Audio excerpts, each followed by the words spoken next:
Hi everyone, welcome to our channel.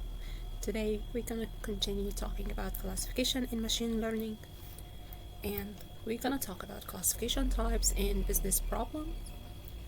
The first classification type is unary classification or one class classification, aka OCC. So in this type, we try to identify the target value among other classes, and usually the target class has a rare amount of values or so small observations in our data frame, and the best we use this OCC mostly in anomaly and outliers detection, as well as variations between training and testing subsets.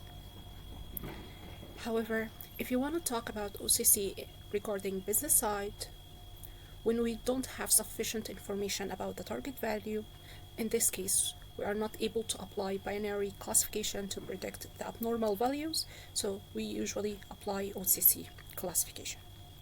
We see OCC a lot when it comes to cancer detection analysis, where cancer cells classify as abnormal variable, which equals to the target variable.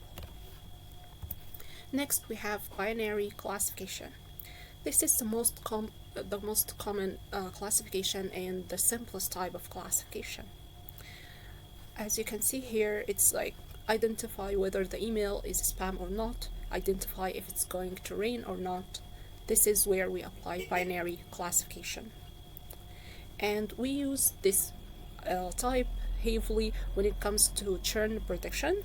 Let's say we have a service and we want to promote it, then we might want to know how many users are going to subscribe to the service and how many users will opt out after a while from subscription, among other many cases in business side. Next, we have multi-class classification. Here we have more than two types. We can say like multi-class classification is we have 3 classes or more, and still the user needs to fit it in one of the category. While implementing this technique on a real-life example, usually we have one of these two strategies.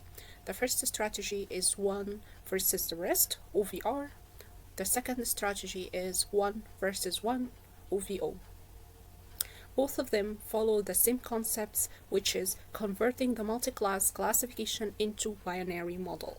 And we usually use logistic regression while investigating the data. I will mention these two strategies heavily when I record the video of logistic regression, so no worries. Going back to the first strategy, OVR, let's assume we have users. We need to classify them into 3 these groups: low risk, medium risk, and high risk. So the user need to fit it in only one category, one group of these 3 groups. In this case, it's a multi-class classification problem. Starting with the OVR, one versus rest strategy. So we will start by creating different models. The first model is A to BC. Model 2 is B or AC. Model 3 is C or AB. So we have the model 1, model A, model B, model C, and this is model 1 when we highlight the model A compared to the rest, compared to model B and C. And here, model 2, we highlight model B compared to the rest. And finally, model 3, where we highlight model C compared to the rest. When it comes to strategy OVO, we have model 1, model 2, model 3, which is A or B, A or C, B or C. And we conclude whether using OVR or OVO to solve the business problem.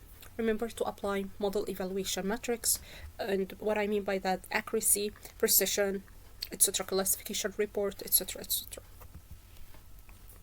And moving on to multi-label classification, when the event can be applied to many categories at the same time. It's a many-to-many relationship. As you can see, when it comes to movie Nimona, this movie can be identified as animation movie, as well as adventure movie, as well as comedy movie. So when user subscribes to different services, his information is correlated to these labels at the same time, as you can see here. We implement multi-label classification in business. We see it a lot in deep learning model, where a model can generate several outputs fit into multiple groups exclusively. And why I'm highlighting all the classification types? It's important to identify each type when we highlight the number of classes, and it is a step further to understand the data features accurately. Later, when we step further into supervised learning techniques and mechanisms, you will have so many information to absorb, and in practice, you will need to weave all of this into one solid fabric. Thank you so much for watching. If you like this video, don't forget to thumb up and don't forget to subscribe and hit the notification bell. We also have a new channel, Tech Twins for Data Science, on TikTok if you want to follow up there, where I will have multiple videos related to machine learning and AI. Thank you, and I'll see you in the next video. Bye!